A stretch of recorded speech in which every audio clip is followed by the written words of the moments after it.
Seeking reconciliation. Moving forward a decade after infidelity with my brother's girlfriend, now my wife. When I was around 25 years old, my younger brother Ezra, who was 19, went to a college in another state. After finishing my own studies at university, I moved back home to be near my family.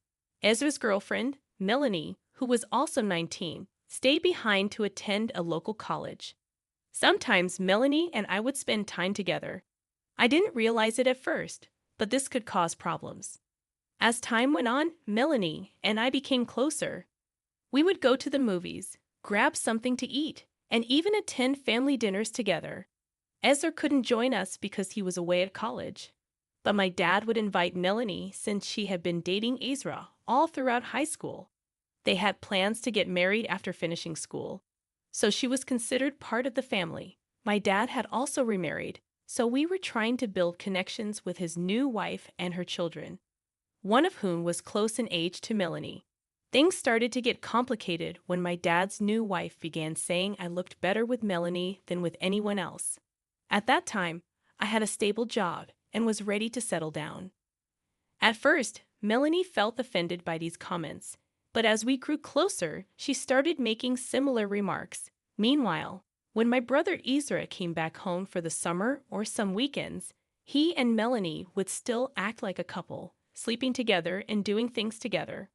But when Ezra left, Melanie would spend time with me instead.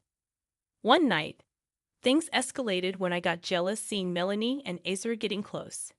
This led to a physical encounter between Melanie and me.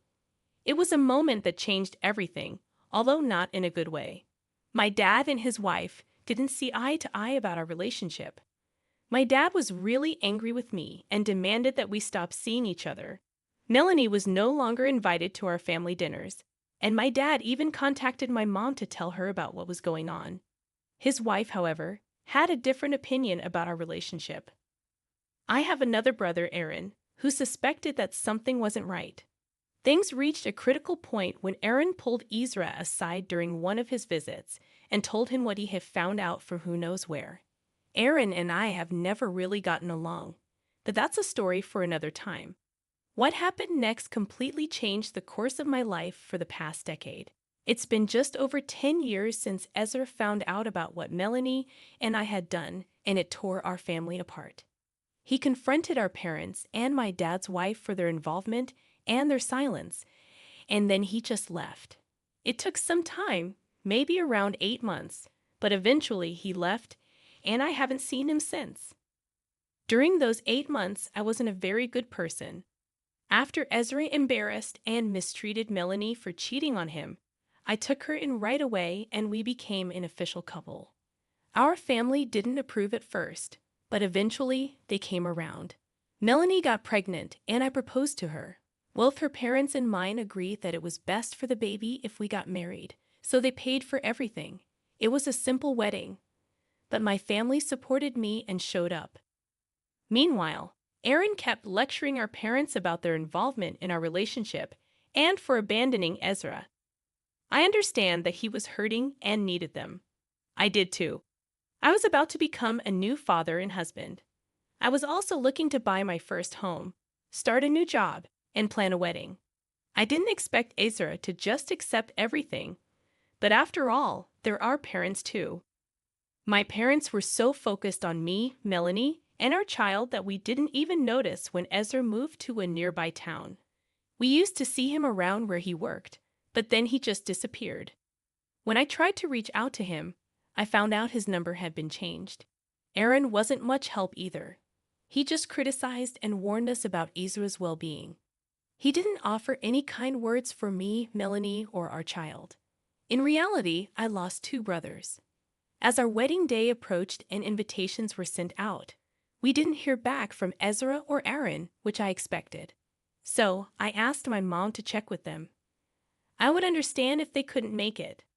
But what we discovered was that they had vanished completely. Aaron's longtime girlfriend declined our wedding invitation and refused to tell us where my brothers had gone. One aunt, who often echoed Aaron's opinions and skipped our wedding, informed us that they were safe, but insisted that we needed to move on. And that was it. Sadly, I haven't seen them in 10 years. My parents were devastated and full of regret. It cast a dark shadow over our wedding and the birth of my child. We considered giving my son a middle name combining both my brothers' names, but we decided against it since they might never meet him, and it would only confuse him. However, watching my parents break down whenever family gatherings occurred took a toll on all of us. Anyone who knew where they were chose to remain silent. It's still a gray cloud hanging over our lives to this day. I thought we had moved on, especially when Melanie and I had another child. My parents seemed happy to be with me and my remaining brothers, and they saw that Melanie and I were committed to each other. A perfect match. However, my mom decided to share her regrets with me and Melanie personally. When she first learned about our relationship, she was strongly against it, but she changed her mind when Melanie became pregnant. Now she feels like she made a mistake and lost two sons. Her relationship with Melanie has suffered a lot because of this. On the other hand, my dad's family has been much more welcoming to Melanie. They see her as one of their own. My dad misses his sons, but he also loves his grandkids. He was okay with the situation until my mom decided to find Aaron and Ezra. She discovered that both of them are married, Aaron to his longtime girlfriend who moved away years ago, and Ezra to a woman whose identity is unknown to us. Both of my brothers have quite a few children, more than I do, in fact. My mom sought therapy and reached out to my brothers, managing to make contact with Ezra. Aaron, however, declined any attempt at reconciliation, so she's been in touch with Ezra for a year now, even taking my youngest brothers with her to spend Christmas with Ezra and his family. I saw pictures of his sons, daughters, and his wife. Initially, I thought to keep all of this from my dad, but my family tends to gossip a lot, so I ended up showing him what I found on my mom's Facebook before they could. My dad was overwhelmed, as if the old wound had been reopened. He felt like he missed out on so much and couldn't handle it.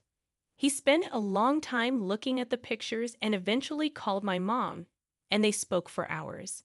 It sounds like you're facing a lot of challenges with fractured relationships within your family, especially with your mom, Mel, and your dad feeling heartbroken. Meanwhile, Ezra and Aaron have moved on and built their own families, seemingly still close despite Aaron's strained relationship with your mom.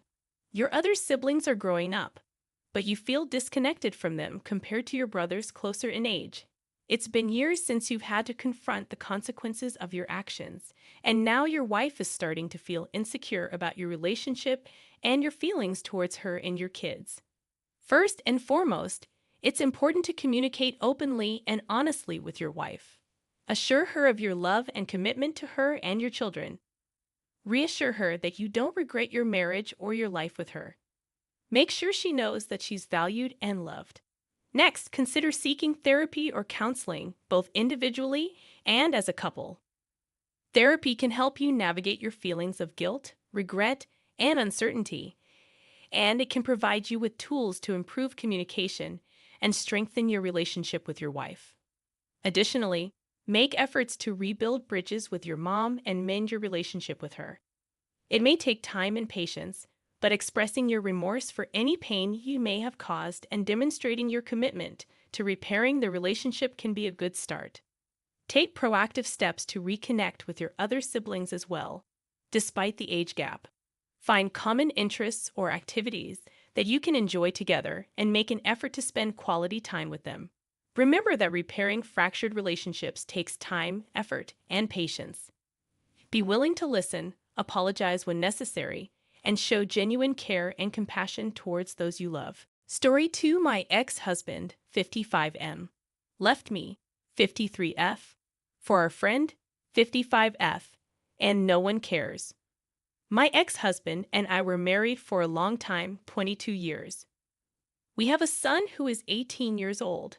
2 years ago, my ex-husband left me for my friend.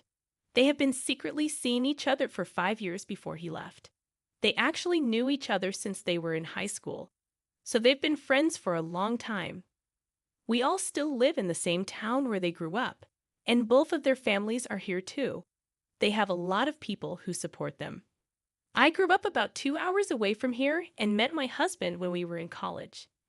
I got to know Tina, who is 55 years old, through my ex-husband. We've been part of the same group of friends for more than 20 years. My ex is really outgoing, popular, and always the center of attention at parties. Everyone knows him and likes him a lot. Tina has always been really nice, kind, and caring. She's always been well-liked by everyone. My marriage was really hard. My ex-husband used to hurt me and my son physically. He would also say mean things to us and make us feel bad about ourselves. I knew I should have left him the first time he hurt my son, but he made me think that nobody would believe me because everyone liked him so much. People thought he was a great guy. He even said I wouldn't get to see my son anymore if I left him, and I believed him. I tried my best to protect my son and take the pain myself, but I couldn't always do it. About 4 years ago, Tina's husband got really sick with stage 4 pancreatic cancer. He passed away about 9 months later. Tina's 3 kids, who are 26, 24, and 21 years old, were really sad. The whole community was sad too because everyone loves Tina. They think she's the nicest person, and they felt she didn't deserve to lose her husband, who they called her soulmate. On my side, things have been really tough. I never told anyone about the abuse I was going through. I felt ashamed and embarrassed. I felt like I wasn't doing enough to protect my son. While I stayed home to take care of the family, my ex-husband had a successful construction business. From the outside, everything looked perfect, but I knew it wasn't. I went back to school to become a teacher so I could support myself when I finally decided to leave. My son started acting out at school, doing things like smoking weed and drinking. He was always angry, and I felt the same way, but I thought I could wait until the right time to leave my ex-husband. 3 years ago, Tina got diagnosed with stage 3 breast cancer. It was a shock to everyone. After losing her husband, nobody could believe she was facing cancer too. The whole community came together to support her and her kids. People were constantly posting on Facebook, offering their strength and support in the weeks following the news. This is what happened. Kent came home one day and packed his bags. He spoke to me very unkindly and said something that hurt me deeply. He told me he had been in love with Tina for the past 5 years, not with me. He said he was going to be with her because he believed life was too short. This news left me feeling a mix of relief and devastation. Tina, you see, was not just any friend. She was actually sleeping with my husband while her own husband was very sick. It's really shocking. After this, everyone found out about Kent and Tina being together. Surprisingly, many of our so-called friends had known about it for a long time. They would go on trips and nights out, all including Tina, but they never told me anything.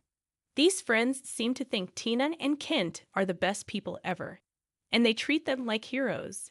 It feels like they've forgotten about me completely. I feel like the bad guy in this story, even though I did nothing wrong. Nobody seems to care about how Tina and Kent betrayed me and Tina's husband. Instead, they're being celebrated by everyone in our small community. It's really unfair. Kent went to live with Tina in the house she shared with her husband, taking our son with him. Kent was okay with our son smoking pot because he wanted to be seen as the cool dad. He let our son skip school, get high, and stay out late, which made me worried because I wanted our son to stay away from drugs and focus on his education, but our son seemed to prefer Kent's lenient rules. Our son stopped coming home and wouldn't answer my calls or texts. He even told me that I deserved what happened to me, and then he blocked me on every platform. After finishing school, he only works part-time at a chicken wing place. My friends also disappeared on me. Kent, however, still contacts me regularly to insult me. I don't know why I haven't blocked him yet. Maybe because I'm worried about our son. All of this has made me feel like there's something wrong with me. I'm starting to believe that I'm the one causing all these problems.